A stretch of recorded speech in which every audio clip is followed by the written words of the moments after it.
Assalamualaikum warahmatullahi wabarakatuh. Alila Channel, gembira dan bahagialah.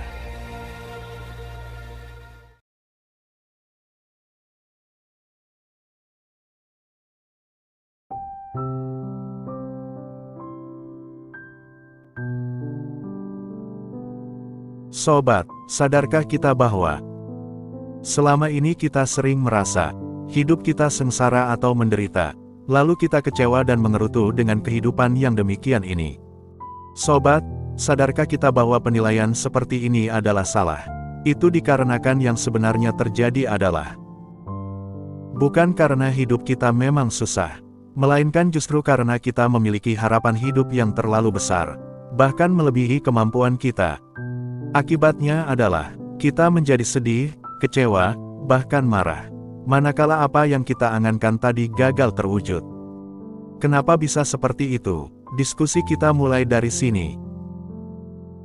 Sobat, sering kita sadari ataupun tidak bahwa kita sangat menginginkan apa yang dimiliki oleh orang lain. Berangan-angan, betapa menyenangkan hidup kita bila memiliki kehidupan seperti yang dimiliki orang lain. Sadarkah kita, dengan begini kita sudah dibutakan oleh angan-angan, membuat kita kemudian meremehkan nikmat-nikmat Allah yang telah diberikan. Inilah yang menjadi awal mula kufur nikmat kita. Sobat, kalau kita pikirkan dengan jernih sejenak, Allah selalu melimpahkan nikmat-Nya setiap detik, setiap menit, setiap jam, dan setiap hari, setiap minggu, setiap tahun. Bahkan setiap saat, selama kita masih diberikan hidup di dunia ini. Sobat, mulai dari bangun tidur di pagi hari, hingga kita memejamkan mata untuk tidur di malam hari. Oleh karenanya kita sebagai manusia harus senantiasa mensyukuri kenikmatan Allah itu. Sebagai contoh, ketika di pagi hari, kita bisa menghirup udara yang segar dengan bebasnya. Merasakan badan sehat dengan penuh semangat berolahraga, atau pergi bekerja di pagi hari dengan penuh semangat. Dan ini merupakan wujud kenikmatan yang diberikan Allah kepada kita. Namun, meskipun demikian, masih saja banyak yang melupakan nikmat ini dengan entengnya. Namun di sisi yang lain, kondisi yang seperti ini, sangat mungkin dirindukan oleh orang-orang yang sedang diberikan ujian oleh Allah. Semisal berupa sakit kepala, yang pada akhirnya mereka hanya bisa terbaring di tempat tidur. Ketika sudah begini maka akan membuat kita tidak semangat dalam menjalani hari ini. Sobat, bersyukur atas nikmat Allah adalah kewajiban seorang muslim. Bersyukur memiliki makna, mengakui dan berterima kasih atas segala karunia yang telah Allah berikan kepada kita, baik besar maupun kecil dan dalam segala kondisi. Sobat, dengan bersyukur, kita mendekatkan diri kepada Allah. Dan hal ini berdampak kepada ketenangan hati, sekaligus menghindari dari sifat kufur nikmat. Sobat, kufur nikmat adalah perbuatan tidak menghargai anugerah Allah, bahkan dengan sengaja memanfaatkan anugerah tersebut, untuk melakukan dosa atau perbuatan buruk. Sikap kufur nikmat ini bisa terjadi kepada siapa saja, bahkan kepada orang beriman sekalipun. Sobat, bersyukur dengan cara memanfaatkan nikmat yang diberikan kepada kita dengan baik, mengakui kebaikan orang lain, dan berkontribusi pada tanggung jawab sosial, adalah cara-cara untuk menghindari kufur nikmat. Dengan kata lain, perbuatan itu semua adalah untuk memperlihatkan penghargaan yang benar terhadap nikmat Allah tersebut. Ingatlah ketika Tuhanmu mengeluarkan maklumat, sungguh jika kalian bersyukur, niscaya aku akan menambah nikmat kepadamu. Akan tetapi, jika kalian mengingkari nikmatku, maka pasti azabku sangat berat. Surah Ibrahim 7. Sobat, ada sebuah kisah yang bisa kita simak tentang rasa syukur atas nikmat Allah. Kisahnya sebagai berikut. Dikisahkan suatu hari, Nabi Musa alaihissalam didatangi oleh seorang miskin dengan pakaian lusuh dan kotor. Orang ini berkata kepada Nabi Musa, "Wahai Nabi Allah, doakanlah untukku agar Allah Ta'ala menjadikan aku orang yang kaya raya." Nabi Musa alaihissalam tersenyum mendengar permintaan orang miskin itu. Beliau lalu berkata, "Saudaraku, banyak-banyaklah bersyukur kepada Allah Subhanahu wa Ta'ala." Lalu orang miskin itu tercengang dengan nasihat Nabi Musa. Lalu bukannya menurut, ia malah menjawab dengan kesal, "Wahai Nabi Allah, bagaimana bisa aku bersyukur? Sedangkan kondisi kehidupanku saja serba kekurangan seperti ini.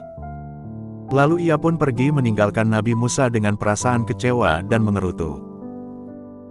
Dan tidak lama kemudian, datang pula seorang kaya bertemu dengan Nabi Musa alaihissalam.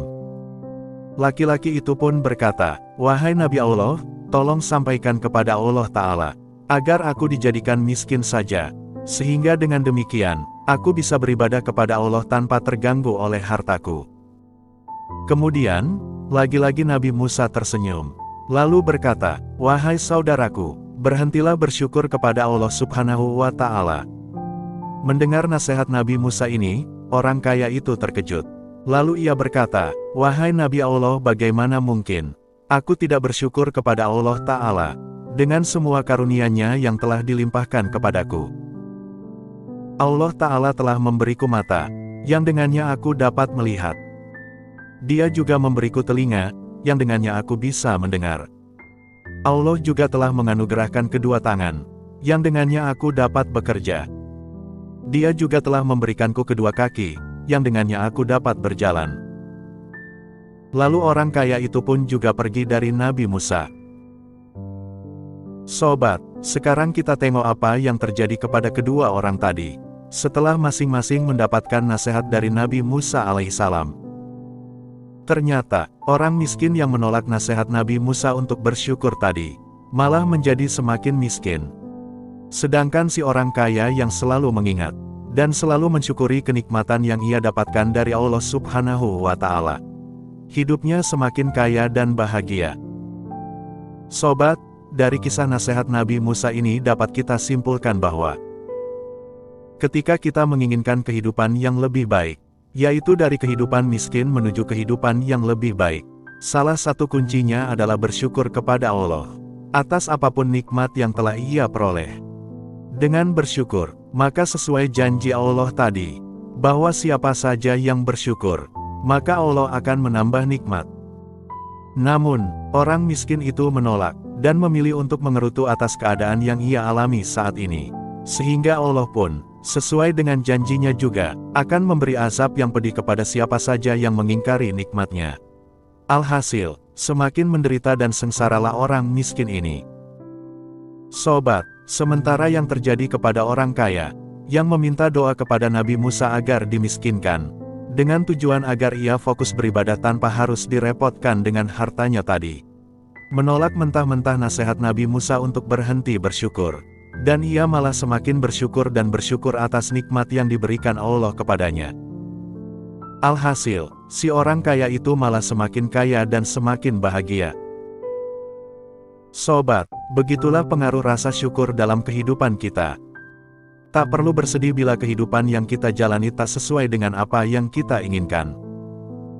Sebaliknya, apapun yang engkau miliki, cobalah untuk terus mensyukurinya.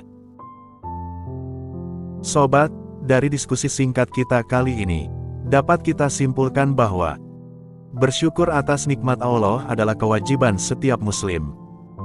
Bersyukur berarti mengakui dan berterima kasih atas segala karunia Allah, baik besar maupun kecil dalam segala kondisi. Dengan bersyukur itu artinya kita mendekatkan diri kepada Allah, yang akan mendatangkan ketenangan hati, dan yang terpenting, adalah kita dijauhkan dari sifat kufur nikmat. Sobat, ingat selalu sabda Rasulullah Shallallahu Alaihi Wasallam. Kekayaan yang hakiki, bukanlah dengan banyaknya harta, namun kekayaan yang hakiki adalah hati yang selalu bersyukur. HR Bukhari dan Muslim.